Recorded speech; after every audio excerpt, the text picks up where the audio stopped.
Tidak ada yang janggal dari peristiwa tewasnya Brigadir J di rumah Kadif Propam Polri, Irjen Verdi Sambo. Pernyataan itu disampaikan oleh Ketua Harian Kompolnas, Irjen Purna Beni Mamoto. Beni kemudian menjelaskan hasil olah tempat kejadian perkara dan pengumpulan data serta bukti dari para saksi, termasuk melihat dari foto-foto yang ada. Banyak orang bertanya, mengapa 7 tembakan Brigadir J tidak ada yang mengenai Baradae, sementara 5 tembakan Baradae itu kena semua.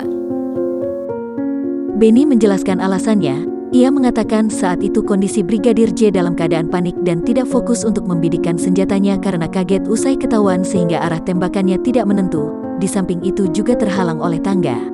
Sementara Baradae dapat fokus karena dia ada di atas bisa mengarahkan senjatanya ke Brigadir J. Posisi Sing memudahkannya untuk membidik. Di samping itu Baradae ternyata memang juara menembak dari Brimob hingga bidikannya tepat. Terkait beredarnya isu masalah ada luka sayatan dan luka-luka hingga terlihat lebam, Beni memberikan klarifikasi.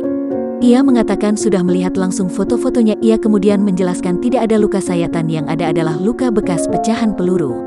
Selain itu, sambung Beni, saksi menjelaskan tidak ada pemukulan yang terjadi dalam peristiwa itu. Sementara itu, terkait dengan pernyataan mengapa 3 hari kemudian baru disampaikan ke publik, Beni menyebut bahwa pada saat itu adalah Hari Raya Idul Adha. Kendati demikian, untuk memperdalam dugaan dan opini yang berkembang di masyarakat, pihak kepolisian saat ini juga telah membentuk tim gabungan. Diharapkan dengan transparansi ini nantinya masyarakat jadi lebih yakin bahwa penanganannya betul-betul profesional, transparan, dan akuntabel.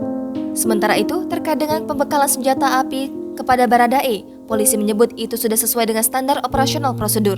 Hal itu disampaikan oleh Kapolres Metro Jakarta Selatan Komisaris Besar Polisi Susianto pada Selasa 12 Juli 2022.